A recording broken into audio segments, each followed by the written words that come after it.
Oke, kakak ngelihat ada beberapa wajah-wajah baru. Selamat datang. Kita dalam 2 bulan terakhir ini lagi ada satu tema yang namanya Kristen yang radikal. Mungkin buat yang udah lama tahu lah ya, tapi buat yang baru-baru kakak mau ingetin sekali lagi, kita lagi ada dalam satu tema 2 bulan, Juli dan Agustus, yaitu Kristen yang radikal. Kak, radikal tuh apa sih? Apa? Bagus, artinya kalian dengerin. Kristen yang radikal itu Kristen yang tertanam kuat. Kenapa? Karena kakak nggak mau, kakak-kakak di sini rindu kalian nggak cuma sekedar datang penuhin bangku gereja, kalian nggak cuma sekedar datang, oke pulang, ya udah gitu. Tapi kakak mau kalian tertanam kuat dalam firman, kakak kalian mau tertanam kuat dalam pengaplikasian dalam firman. Jadi nggak cuma sekedar dengerin, tapi kalian juga melakukan firman itu. Itu yang namanya Kristen radikal. Amin. Oke, hari ini kakak agak haus. Hari ini kakak mau bawain radikal dalam, ada yang tahu? Udah dipasang? Hari ini kakak mau bawain, thank you Rival.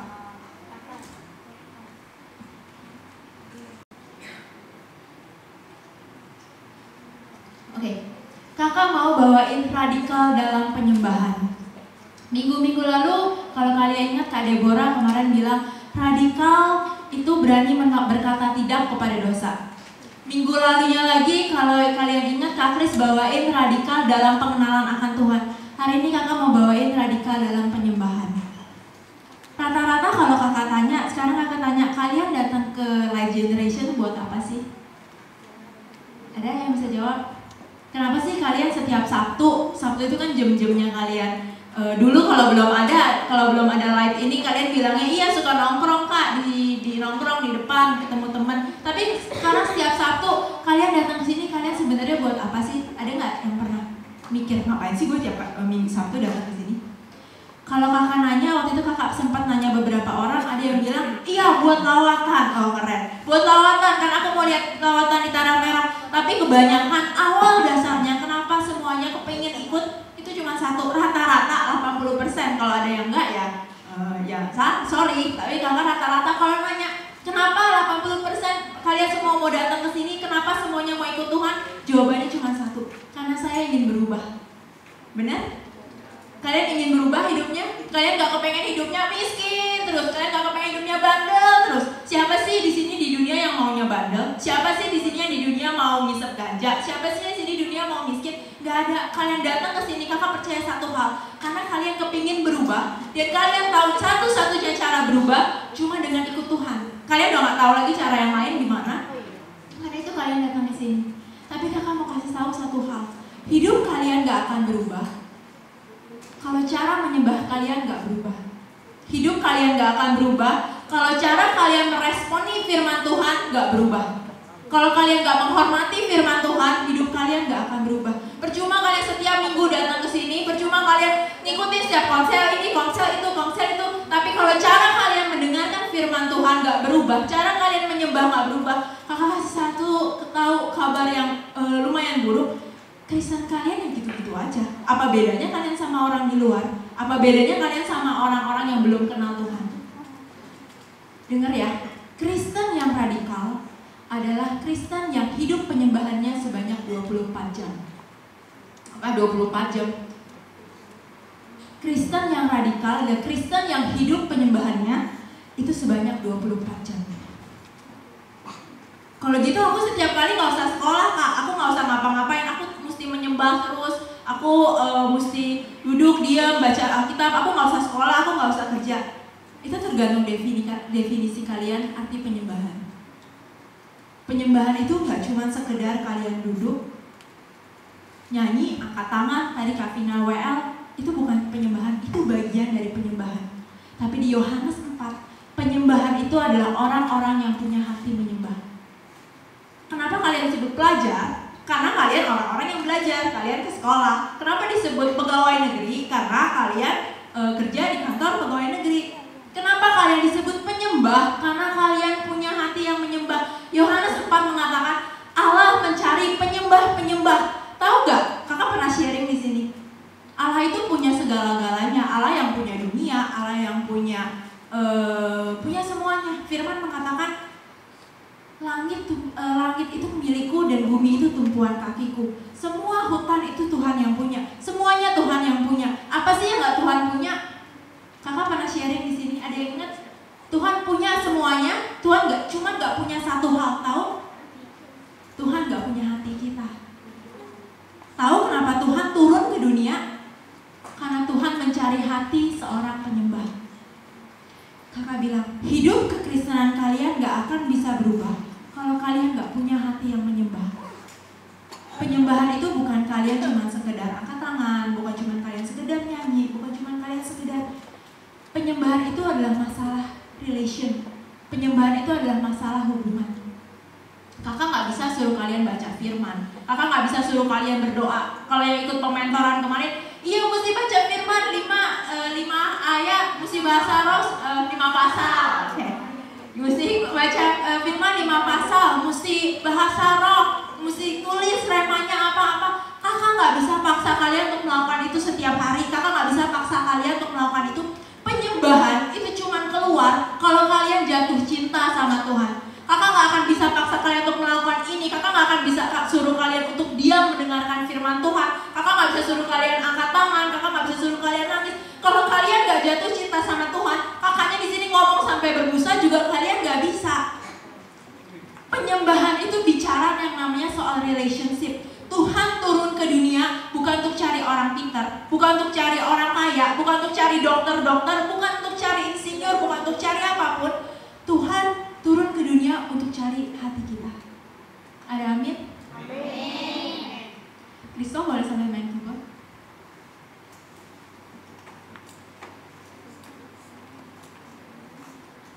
Mungkin di sini nggak berapa banyak karena masih pada kecil-kecil, tapi kakak cuma mau kasih tahu orang ya kalau lagi jatuh cinta, apapun juga mau dia lakukan. Orang kalau udah nggak cinta ya, kalau pasangan deh, pacar cowok sama cewek. Kalau udah gak cinta, kalau ceweknya tuh udah banyak alasan. Kalau iya ini gak boleh, aku soalnya mau sekolah dulu, aku mau belajar dulu, papaku gak kasih, ini gak kasih. Itu artinya tuh cuma satu, artinya ceweknya tuh udah gak cinta sama cowoknya. Sama, kalau kita abis banyak kan PR-nya, banyak tugasnya, aku mesti ngelakuin ini, aku mesti ngelakuin itu, aku gak sempet lagi baca firman, doa cuma 5 menit. Alasannya cuma satu kok, bukan karena kalian sibuk, bukan karena kalian banyak PR, bukan karena kalian apa, tapi cuma satu, karena kalian udah gak cinta lagi sama Tuhan.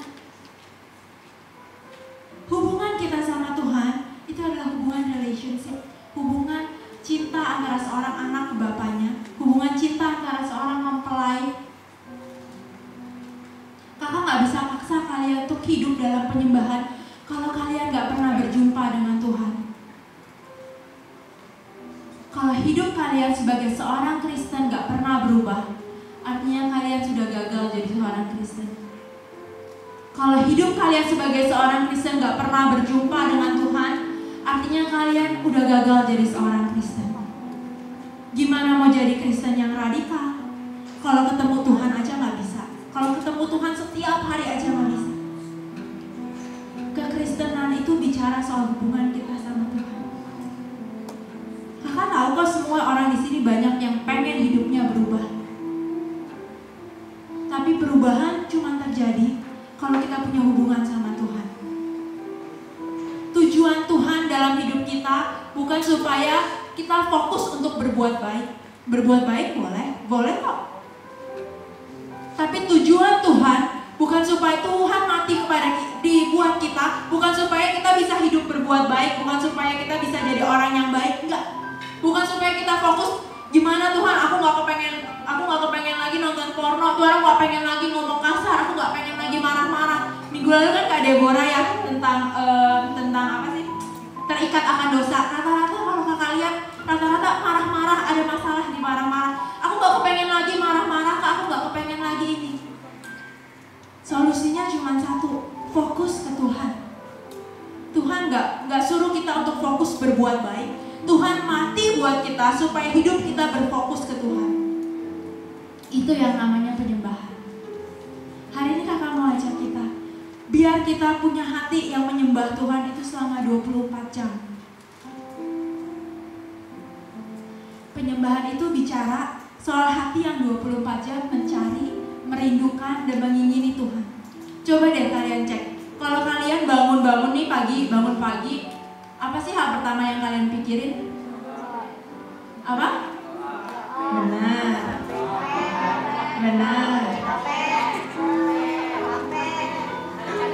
Cek deh. Kalau hal pertama kalau orang nih yang lagi jatuh cinta, mau makan pikirin dia, mau tidur mikirin dia, bangun juga pikirin dia. Kalau kalian jatuh cinta sama Tuhan itu 24 jam yang kalian pikirin itu cuma Tuhan. Begitu banget, Tuhan terima kasih, Tuhan aku mencintaimu Tuhan. Tapi kalau keinginan kita buat mencari Tuhan itu udah pudar, itu artinya hati kita udah pudar. Hari ini kakak tantang kalian, miliki hati ini. Hati seorang penyembah. Karena Tuhan gak cari. Tuhan tuh gak cari orang baik. Kalau Tuhan cari orang baik hari ini gak ada kita yang diselamatkan. Tuhan cari hati seorang penyembah. Amin. Hari ini kakak mau bagiin 3 ciri hati yang menyembah itu kayak gimana. Kayak kakak tadi bilang, hati penyembahan itu, orang Kristen yang radikal itu yang hatinya yang memiliki penyembahan sebanyak 24 jam. Ini 3 ciri yang kakak temuin, yang kakak pelajarin, ciri apa aja sih yang dimiliki oleh hati seorang penyembah. Ciri hati yang pertama itu di Mazmur 51 ayat 9, Mazmur 51 ayat 19, kita boleh buka sama-sama.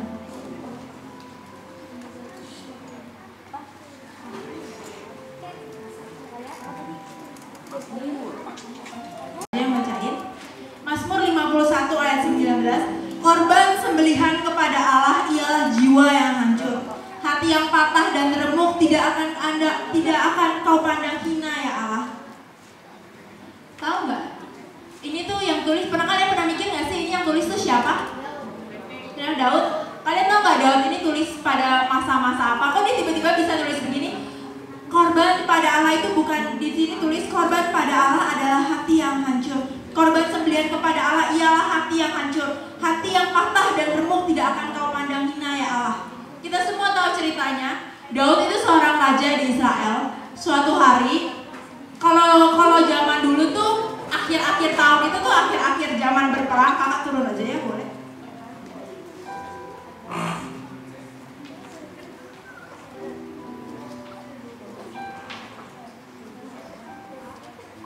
Oke, Mazmur Daud. Oke, tadi sampai mana? Daud. Oke, akhir dari bulan, akhir tahun itu tuh zaman-zaman berperangnya para raja. Jadi kalau zaman dulu tuh ada zaman-zaman ada musim perang lah istilahnya, musim perang. Kalau akhir tahun tuh pokoknya pasti semua pada musim pergi berperang. Semuanya pada musim pergi berperang. Nah, Daud ini nih raja sekaligus prajurit. Dia tahu dia harusnya ikut pergi berperang sama para tentaranya. Tapi di kali ini dia nggak pergi berperang. Tahu apa yang dia lakukan? Dia jalan-jalan di atas sotoh. Dia jalan-jalan di atas sotoh istananya. Kalau di Israel tuh sotoh, kalau rumah tuh nggak genteng begini, tapi dia begini datar. Jadi dia bisa jalan-jalan di atas. Tahu kan ya kalau genteng yang datar itu bisa jalan-jalan di atasnya. Itu Daud jalan-jalan di situ. Dan dia lihat siapa? Ada yang tahu ceritanya? Dia lihat Bathsheba lagi mandi. Tahu ceritanya? Dia seharusnya pergi berperang bersama para prajuritnya, tapi dia jalan-jalan di atas sotoh dan dia melihat Bathsheba mandi.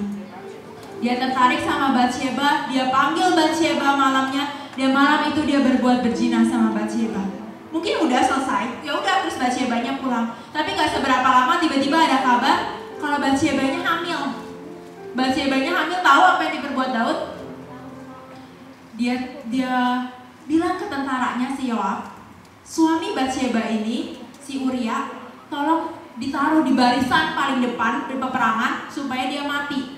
Jadi kalian tahu gak sih, kalian baca ini sebenarnya sadar gak sih seberapa jahatnya Daud? Pernah gak kalian bayangin kalau kalian punya mama nih, tiba-tiba ada deh satu pejabat panggil mama kalian, berbuat berzina sama mama kalian, pulang, mama kalian tiba-tiba hamil, pejabatnya tahu apa yang dilakukan, papa kalian dibunuh. Kalian tahu apa yang diperbuat Daud? Itu yang Daud perbuat. Dia hamilin istri orang, dia bunuh suaminya. Berbuat berzina aja udah salah, dia masih bunuh suaminya. Sadar gak sih Daud ini seberapa jahatnya? Sekarang kalau kalian ada pejabat yang kayak gitu, kira-kira kalian marah gak sama tuh pejabat? Gila, ini orang jahat banget, ini orang mesti dihukum mati. Tapi si Daud gak merasa bersalah. Dia begitu suaminya mati, begitu suaminya dibunuh, Batsyebanya dipanggil dijadiin selirnya, dia sama sekali gak ada merasa bersalah. Sampai Tuhan utus Nabi Nathan, dia bilang ke Daud, Daud, apa yang kamu perbuat itu jahat. Dan keluar Mazmur ini, Daud bilang, Tuhan, hati yang hancur gak akan kau pandangimu. Kalian tahu gak hati yang hancur itu apa? Hati yang hancur itu tahu kalau diri kalian tuh gak pernah layak buat Tuhan. Siapa yang di sini gak pernah berbuat dosa? Gak ada ya, semuanya pernah berbuat dosa. Hati yang hancur itu hati yang tahu, sadar betul kalau kita ini adalah seorang pendosa, tapi kita masih diberikan kebebasan dari Tuhan. Kita gak jadi dihukum. Kakak mau kasih perbedaan. Kalian tahu gak kalau di bahasa Inggris itu ada mercy sama grace. Mercy itu artinya belas kasihan, grace itu artinya anugerah. Kalian tahu gak apa bedanya mercy sama grace? Apa bedanya belas kasihan sama anugerah? Kakak kasih contoh. Suatu hari kakak lagi nyetir. Ini cuma contoh, kakak gak pernah ya. Kakak lagi nyetir, tiba-tiba kakak masuk jalur busway. Kira-kira salah apa enggak? Kakak masuk jalur busway, kakak nyetir. Oh santai, gak ada polisi. Tiba-tiba ada polisi di depan cegat kakak. Dia bilang, dia suruh kakak bayar 600.000. Kakak bilang sama polisinya, kakak udah aduh 600.000 gede banget nih, gak ada duit.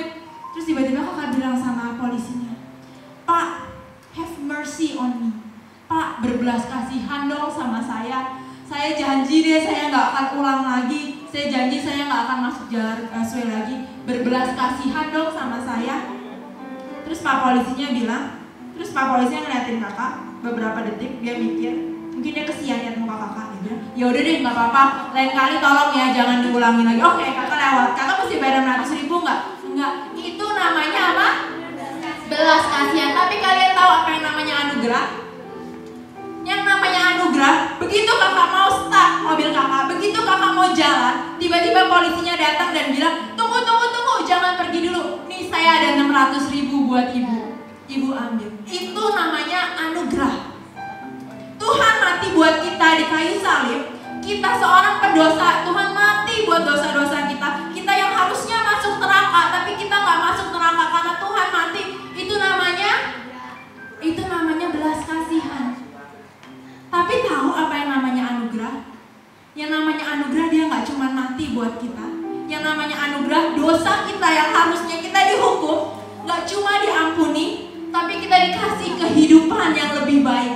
Kita dikasih semua hartanya dia, kita dikasih semua kerajaannya, kita dikasih yang namanya dulu hidup miskin sekarang jadi hidup kaya, kita dikasih yang namanya dulu hidup pas-pasan sekarang hidup berkelimpahan. Itu yang namanya anugerah. Tuhan gak cuma berhenti sampai belas kasihan.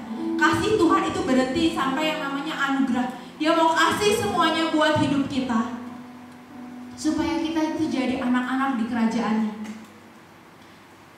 Hati yang seperti itu, hati yang sadar kalau hidup kita itu cuma mengandalkan anugerah. Kalau kita seperti Daud, kita bilang, kakak pernah ada di posisi, kakak itu bukan tipe orang yang neko-neko kok. Kakak pernah bilang kan, kakak nggak pakai obat-obatan, kakak nggak jadi anak bandel, kakak selama kakak SMA, SMP, kuliah semua selalu jadi anak baik. Kakak nggak pernah ngerasa diri kakak salah, kakak ngerasa diri kakak baik-baik aja. Sampai suatu hari kakak jatuh dalam satu dosa. Di situ kakak baru ngerti yang namanya hati yang hancur. Hati yang hancur berbicara, Tuhan, aku ini nggak layak. Aku ini gak layak buat engkau, tapi engkau mau memaafkan aku. Bisa gak selama 24 jam kita punya hati yang seperti itu? Hati yang bilang, Tuhan, aku tahu hidupku ini cuma anugerah. Tuhan, aku tahu hidupku ini kalau tanpa engkau gak mungkin Tuhan bisa jalan. Gak mungkin kalau tanpa engkau hidupku ini ada artinya tuh gak ada. Itu namanya hati yang hancur. Salah satu contoh perumpamaan hati yang hancur itu di Lukas 18 ayat 9-14. Nggak usah dibaca, kakak aja yang ceritain. Ini perumpamaan tentang cara orang Farisi dan pemungut cukai berdoa. Mungkin ada yang tak pernah dengar, mungkin ada yang pernah tahu ya. Ada Tuhan Yesus kasih perumpamaan seperti ini. Ada dua orang yang berdoa, satu pemungut cukai, satu orang Farisi. Orang Farisi ini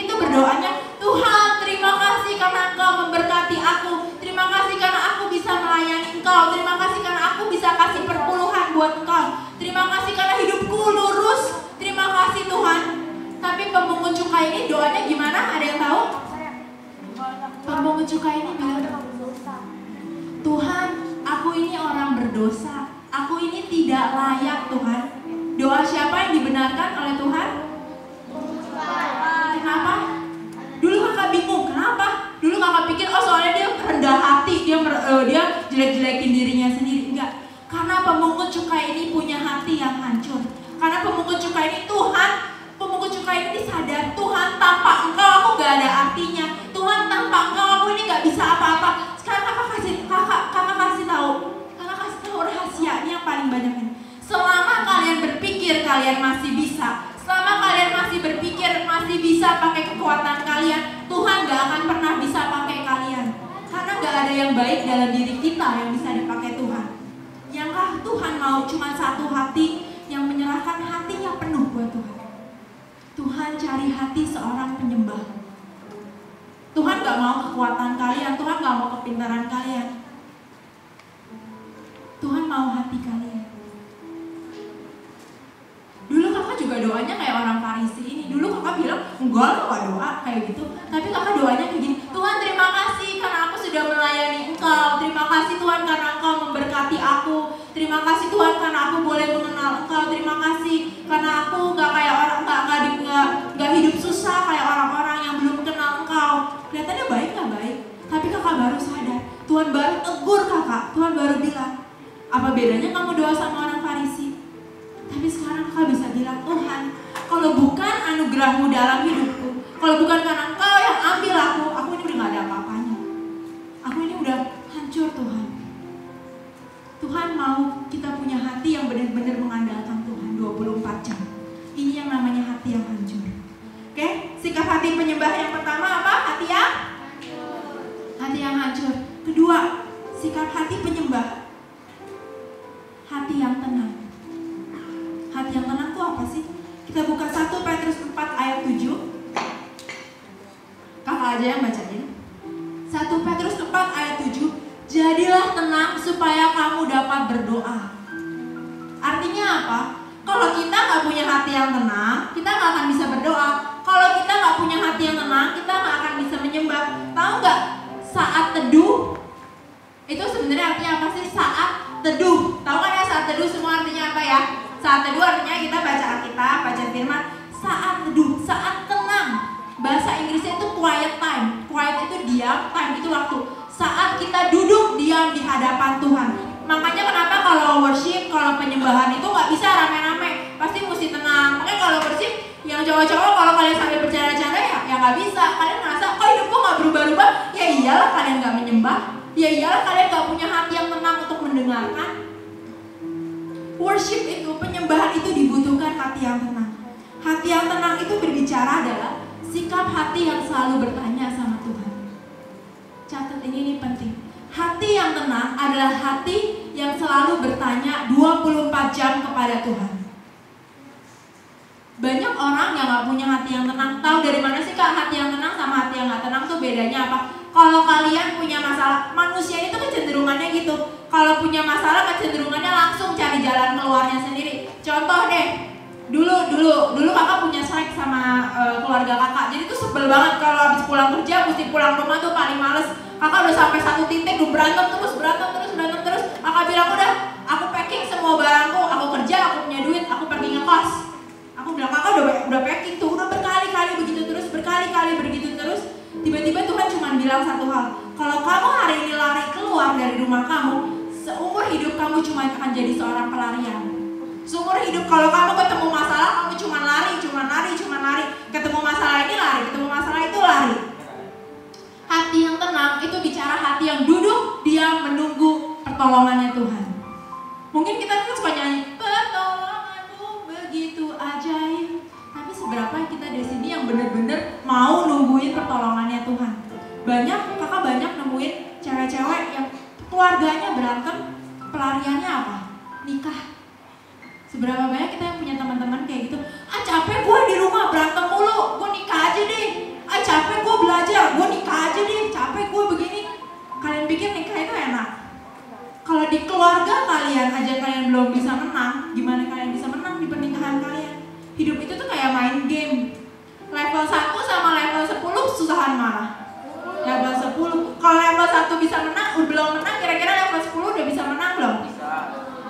Gak bakal bisa. Kalian gak ngerti kok bosnya tiba-tiba bisa ngeluarin granat, ini gak ada. Kalian gak akan bisa menang. Kalau level pertama dalam keluarga kalian, kalau di keluarga kalian gak bisa menang, kalau kalian gak bisa mengasihi papa mama kalian, kalau kalian gak bisa sampai tunggu pertolongan Tuhan buat memulihkan keluarga kalian, kakak cuma kasih satu. Kalau kalian menikah, kalian cuma mengulangi keluarga kalian yang sama. Itu artinya kalian lari dari masalah kalian. Kalau kalian ketemu teman, oke, sini gak ada yang kerja ya. Kakak punya teman kakak punya teman, dia tuh benci banget sama bosnya. Benci banget. Pokoknya ini ketemu bos ini tuh kesel banget. Bosnya itu nggak tahu kenapa itu mirip sama papanya dia. Jadi orang itu ditaktor. Dikit-dikit suruh ini, dikit-dikit semua kemauannya mesti ditemuin. Tapi anehnya teman kakak ini pergi kemana-mana ketemu bosnya selalu yang tipe kayak begitu. Bapaknya kayak begitu, dia keluar nyari kerja, ketemu bosnya kayak gini. Gue nggak tahan kerja di sini. Dia keluar lagi ketemu, kalau nggak bosnya, pemimpinnya, temennya kayak begitu terus berulang. Kenapa? Karena dia belum menang di ujian di papanya. Kalau dia udah bisa melewatin papanya, udah dia nggak akan lagi ketemu orang-orang kayak gitu. Bahkan kalau udah ketemu orang-orang kayak gitu, udah lepas, udah bebas. Hati yang tenang adalah hati yang mau diproses sama Tuhan. Firman Tuhan berkata, di dalam tinggal diam terletak kekuatanmu. Kekuatanmu bukan di otot, kekuatanmu bukan di kepintaran, kekuatanmu bukan di seberapa kamu jago. Kekuatanmu itu terletak di tinggal tenang. Tinggal tenang gampang ngasih susah. Tinggal tenang itu lebih susah daripada kita harus melakukan sesuatu. Kita ini manusia tuh naturalnya kepengen menyelesaikan masalah. Ada masalah pengen dibenerin. Kalau ada sesuatu yang salah pengennya lari. Waktu kakak diajarin belajar mobil sama papa kakak, papanya kakak itu keluarin satu statement, satu perkataan yang kakak inget. Sekarang setiap kali kakak nyetir mobil itu perkataan yang terus kakak ingat. Nah nggak, papa kakak ngomong begini. Orang yang jago setir mobilnya bukan orang yang bisa ngebut-ngebutan. Orang yang jago setir mobilnya adalah orang yang bisa mengendalikan diri untuk tetap tenang ketika dia setir. Kalau kita kan kelihatan keren, keren lo selip sana selip sini bisa cepet. Tapi kata papa kakak itu nggak jago, itu nggak hebat. Itu biasanya kalau yang selip-selip tuh, kalau yang ngebut-ngebutan itu biasanya anak muda baru belajar, baru bisa nyetir mobil jadi pengen pamer, pengen cepet. Tapi kalau orang semakin dewasa, orang semakin tenang, dia nyetir mobilnya santai. Disalip ya udah salip aja, gue tetap santai nyetirnya. Orang yang hebat bukan orang yang, gue ngajak berantem nih hebat, tonjok-tonjokan, gue emang lo aja bisa ngatain gue juga bisa ngatain lo enggak. Orang yang hebat, orang yang punya hati yang tenang, yang tahu kalau pembelanya itu cuma Tuhan. Itu hati yang tenang. Orang yang punya hati yang tenang, yang ketika ada masalah, itu diam dulu. Dia nggak langsung cari solusinya, dia nggak langsung nyari sana sini. Tapi hati yang tenang, dia duduk diam, dia tanya, Tuhan Roh Kudus, aku gimana ya? Aku mesti melakukan apa ya? Solusinya apa ya? Kakak terus belajar punya hati yang kayak begini. Biasanya kalau misalkan kakak lagi ngadepin suatu masalah, atau misalkan kalau, coba deh nanya Kak Kris. Kalau misalkan Kak Kris kita lagi bahas soal light, kita mesti ambil satu keputusan yang penting. Kak Kris bilang, gimana nih Flynn? Kakak cuma bilang, kasih gue 2 menit, gue nanya Roh Kudus dulu ya. Itu gue, kakak bener, tanya Kak Kris itu sering beberapa kali kakak bilang, kalau kakak udah gak tahu nih mesti gimana dan ini penting banget, kakak cuma bilang, kasih gue waktu 2 menit, gue doa dulu tanya Roh Kudus. Ntar kalau udah 2 menit baru dia nanya gimana, baru kakak kasih tahu gini. Dijawab Roh Kudus gak setiap saat? Enggak, kadang kakak juga gak ngedapetin apa-apa, kakak kadang juga blank. Kakak cuma keluar, cuma apa yang kakak pikirin kakak kasih jawab. Oh iya begini aja. Yang penting kakak udah nanya. Yang penting kakak percaya firman Tuhan berkata, barang siapa yang meminta ikan gak akan dikasih ular. Barang siapa yang meminta roti gak akan dikasih batu.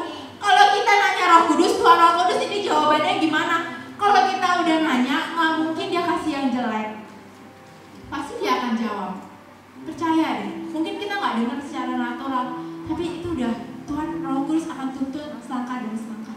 Hari ini kakak tantang 24 jam. Setiap keputusan yang kalian ambil, tanya Tuhan. Jangan langsung buru-buru cari solusi. Gue gak bisa nih kerjain soal nih nomor 15 susah banget. Langsung senggol temannya nyontek. Apa nih jawabannya? Kalau kalian gak bisa kerjain, diam dulu tanya Tuhan. Tuhan nih jawabannya apa ya nomor 15? Nanti tiba-tiba bisa muncul. Kalau nggak muncul ya udah kosongin aja, nggak masalah. Yang penting kita tanya Tuhan, jangan pernah cari solusi manusia. Oke? Hati kedua tadi apa? Hati yang pertama? Hati yang pertama hati yang hancur. Hati yang kedua hati yang tenang. Hati yang ketiga menurut sikap hati yang ketiga menurut kakak yang paling penting, sikap hati percaya. Hati yang percaya. Tahu nggak kata worship, kata penyembahan itu pertama kali muncul di mana? Di Alkitab? Ada yang pernah dengar? Ya benar. Waktu Abraham menyalahkan mau menyembelih Ishak di Gunung Moria. Jadi mereka jalan, Abraham sama Ishak sama beberapa pembantunya itu jalan. Tapi begitu sampai di puncak kaki gunung, si Abraham bilang, kamu diam di sini deh, jangan ikut aku naik berdua aja sama Ishak. Di sini kata penyembahan muncul. Aku mau menyembah Tuhanku. Aku mau menyembah Tuhanku. I want to worship my God. Aku mau menyembah Tuhanku. Di situ pertama kali kata penyembahan muncul. Di sini kakak belajar satu hal. Sikap hati apa sih yang Abraham miliki waktu dia bilang itu? Tahu? Sikap hati percaya. Firman Tuhan di Ibrani kalau kalian baca, Abraham gak pernah dibilang karena cintanya yang mengebu-ngebu kepada Tuhan, karena dia begitu cinta pada Tuhan melebihi cinta pada Ishak, karena dia jatuh cinta, karena dia tergila-gila sama Tuhan. Ada tulis begitu di Alkitab? Gak ada. Di Ibrani dikatakan cuma satu, karena iman dia mempersembahkan Ishak kepada Tuhan. Sikap hati penyembahan yang terpenting adalah sikap hati yang percaya total kepada Tuhan. Ini nyambung sama sikap hati yang tenang tadi. Kalau kita nggak percaya, gimana kita bisa tenang? Kakak tadi bilang hubungan kita sama Tuhan itu hubungan relationship. Itu ada suatu hubungan. Itu bukan kerjaan, itu bukan kewajiban, itu bukan apa-apa. Tapi itu adalah sikap hati, itu adalah suatu hubungan. Tahu nggak dasar yang paling penting dalam suatu hubungan itu apa? Ada yang tahu? Dasar yang paling penting dalam suatu hubungan? Kepercayaan. Yang namanya hubungan, kalau udah nggak ada kepercayaan di dalamnya, itu hubungan udah deh, tinggal tunggu waktu. Kalau yang namanya suami istri udah nggak ada kepercayaan, lu pergi sama cowok lain ya, lu pergi ini ya, lu pergi sama cewek lain ya, lu selingkuh ya, percaya sama kakak setiap hari, itu keluarga nggak akan tenang. Keluarga, hubungan itu udah rusak ketika udah nggak ada kepercayaan. Lu nyuri duit ya, lu pakai duitnya buat ngelayapan ya, lu suami ngapain pulang malam-malam, lu pasti ngelayapan pakai duit kita. Kalau udah nggak ada yang namanya rasa percaya, nggak usah ngomong suami istri deh, ngomong temen-temen deh. Jadi kan kayaknya kebanyakan paling banyak masalah temen.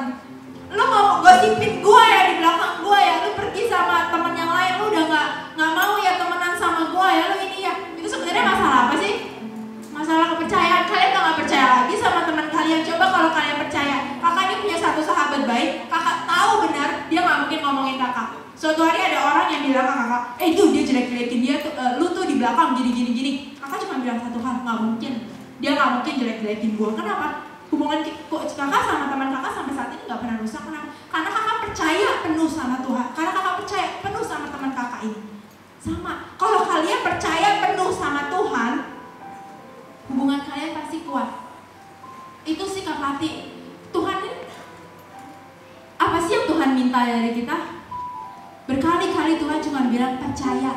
Berkali-kali Tuhan cuma bilang percaya. Apa sih yang dirusak iblis pertama kali di Taman Eden? Ada yang tahu apa yang pertama kali dirusak iblis Taman Eden? Rasa percaya Hawa sama Tuhan. Iblis bilang, dia datangin Hawa. Hawa, katanya kamu boleh makan semua buah ya? Boleh sih, cuman buah ini aja yang gak boleh dimakan. Kamu yakin buah itu aja yang gak boleh dimakan? Iya, semuanya boleh, cuman buah ini doang yang gak boleh dimakan. Kenapa memangnya kalau itu dimakan? Soalnya katanya kalau kita makan bakalan mati. Kamu yakin kamu makan bakalan mati? Kamu gak bakalan mati. Kalau kamu makan buah itu, kamu bakalan hidup. Kamu bakalan sama kayak Tuhan. Apa coba yang dirusak tuh? Apa yang dirusak iblis? Rasa percaya. Dia berarti bilang sama Hawa, Hawa, Tuhan kamu itu pembohong. Hawa, Tuhan kamu itu bohongin kamu. Dia cuma gak kepengen kamu sama kayak dia. Makanya dia gak kasih kamu. Dia gak kepengen kamu hidup enak. Makanya kamu gak diboleh makan buahnya. Ketika rasa percaya itu hancur, hubungan Tuhan dengan kita itu hancur. bilang sikap hati yang ketiga ini yang paling penting. Rasa percaya kita ke Tuhan. Ketika kita 24 jam, apapun masalah kita yang kita hadapi, bisa gak sih kita mengucap syukur? Tuhan, aku percaya semuanya baik. Tuhan, aku percaya, mungkin aku gak ngerti prosesnya, ini lagi kenapa, aku gak ngerti kenapa aku mesti ngalamin ini, kenapa aku lahir di keluarga kayak gini, kenapa aku mesti ketemu teman-teman kayak gini, kenapa aku mesti begini, kenapa aku mesti begitu. Bisa gak kalian bilang, aku gak ngerti, tapi aku percaya kalau segala sesuatu itu Tuhan yang izinkan. Aku gak ngerti, tapi aku percaya Engkau itu yang pegang kendali. Aku gak ngerti, tapi aku percaya suatu hari hidupku akan pulih. Amin. Apa tadi tiga sikap hatinya? Tiga sikap hati menyembah. Yang pertama hati yang kedua hati yang ketiga hati yang.